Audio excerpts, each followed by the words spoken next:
Hello, everyone. I'm Julia from Toronto.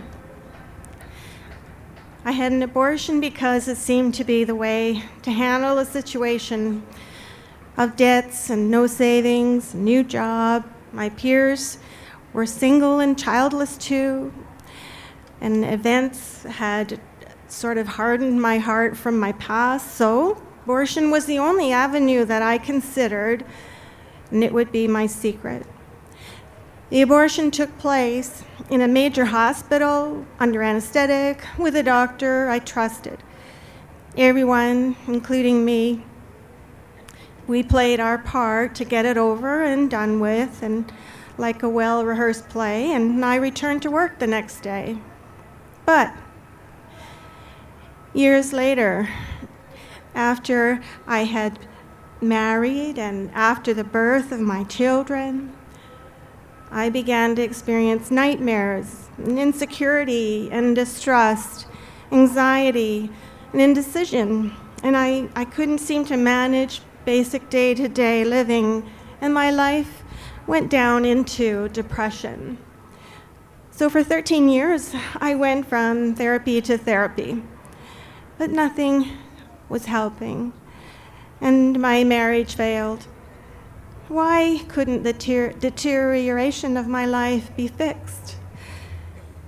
Finally, though, one day, my secret was exposed. I read these words: "If you are depressed from having had an abortion, help is available." Well, my body went numb. Depression, abortion, abortion, depression. And the truth hit me and my body knew it. Well, I called the post-abortion support group for help. It took me 2 weeks to get my courage up, and then through them, sharing with them, I journeyed through a healing process, sharing my secret with other men and women. And I learned the most wonderful things. I learned the truth that my baby was real. She's with God, and it's okay to grieve. I repented of my sin, and I received forgiveness. And you know what else? I'm learning what joy is now.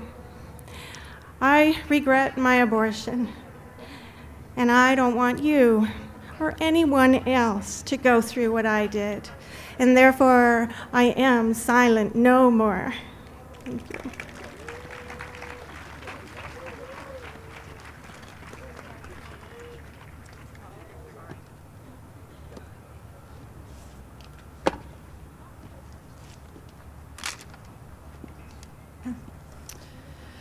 Hello, I'm Janet Morena. I'm one of the co-founders of the Silent No More Awareness Campaign, along with Georgette Forney of Anglicans for Life. And I come to you today with a testimony. As you know, the new initiative with Silent No More is healing the shockwave of abortion, which means beyond the death of that child, the mother, the father, there's people like myself, the grandparents. My testimony is this, that although I've been involved in the pro-life movement for over 25 years, I spoke to my 3 daughters about if they ever became pregnant, they needed to come to me. Of course, I taught them about chastity. But one of my daughters, Kelly, when she was away at college, unfortunately, got into a situation where she became pregnant. And she went, instead of calling her mom like I would have wanted her to do, she went with a friend to the abortion clinic. And Kelly said to me, "Mom, I just didn't want to disappoint you and Dad." And you know, since I've come out and told my testimony, I found that there's a lot of us in the pro-life movement, many of us who've had this problem. We speak publicly, we teach our children, and we hope and pray that when if the time comes that they do make a mistake, they'll come to us. But the sadness in my heart is my daughter lost hope, didn't trust, and I've lost now a grandchild to abortion. And so Kelly, of course, and I have gone through a healing program together. Years later, when she eventually told me, we went through the Hope Alive program up in Canada, believe it or not, in Victoria with Dr. Philip Ney. And so we've gone through healing, and Kelly, of course, now is happily married, and she hoped one day to have a child. We're praying for her for that. And she herself has come full circle because she went back to school, and she is now a counselor, a certified counselor back in the States. So Kelly is now assisting other people. But the message here is that abortion affects everyone. All of you out here, sitting here, listening to these testimonies today, have been impacted by abortion, whether you know, everyone knows someone who's had an abortion, and if there's a person in your family member, maybe you've lost a niece, a nephew, cousins are not playing with your children because they've been lost to abortion. And so we need to get the message out that we all need healing because of this shockwave that abortion has created. Thank you.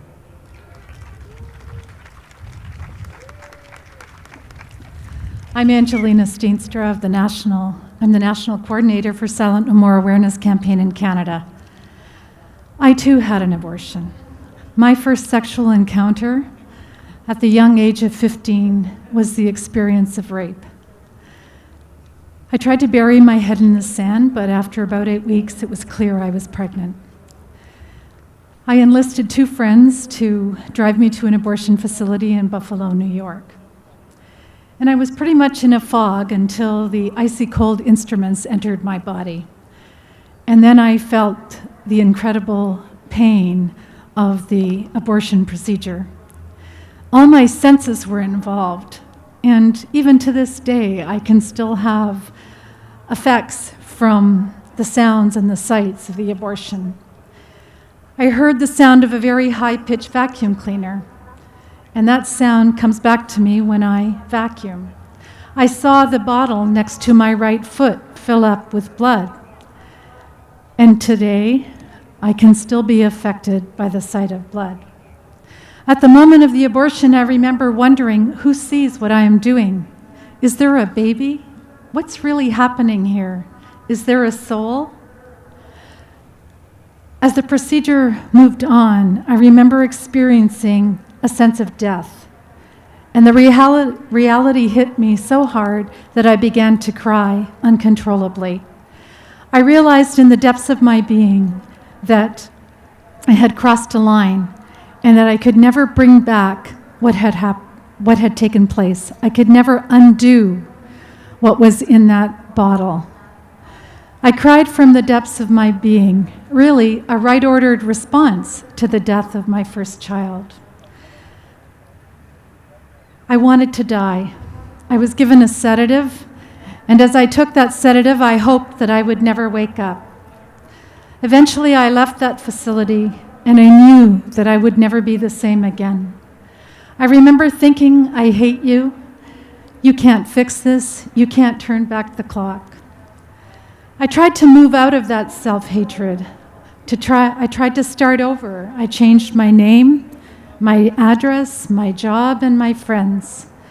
But I couldn't get away from it. I found that I was living in a prison of guilt and shame, depression, and self-hatred. I turned to alcohol, to drugs, and to sexual affairs to try to numb the pain. Eventually, I fell away from friends and family, and I began to succumb to the temptations of suicide. But fortunately, I made a phone call that turned my life around.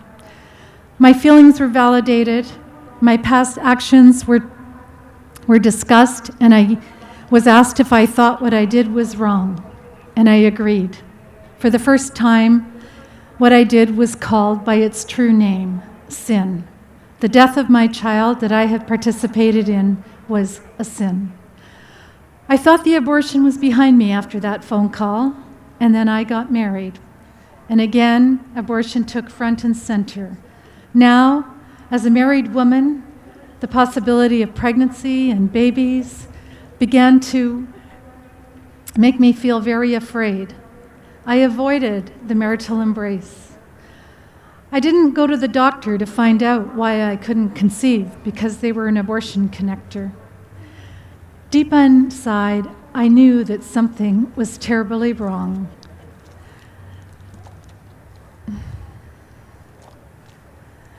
I began to pour myself into my job. I starved myself and smoked profusely. I drank excessively, always trying to bury the memories of the abortion. I wondered why I couldn't conceive. Was God punishing me?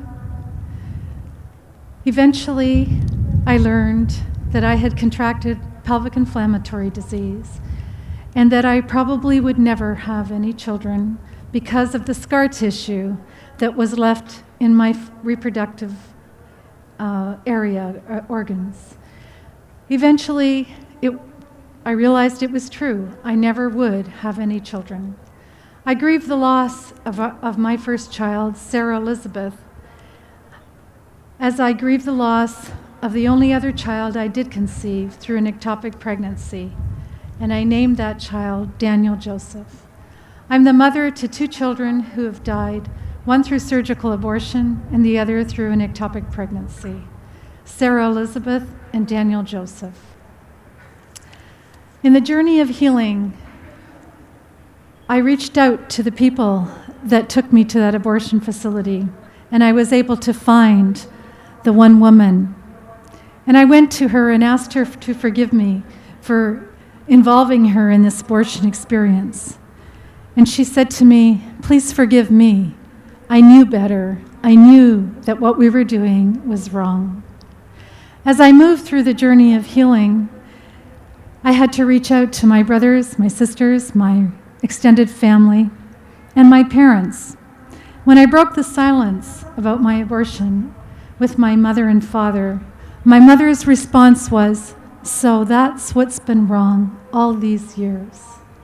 It's taken courage to go through the journey of healing and to heal the shock waves, but I know by my experience of freedom and peace that it is worth it. Abortion never turned back the clock. It didn't undo the date rape. It robbed me of my 2 children. It robbed us of their genealogy. Abortion eliminated my children and robbed me of future children. I will be silent no more, and I regret my abortion. Thank you.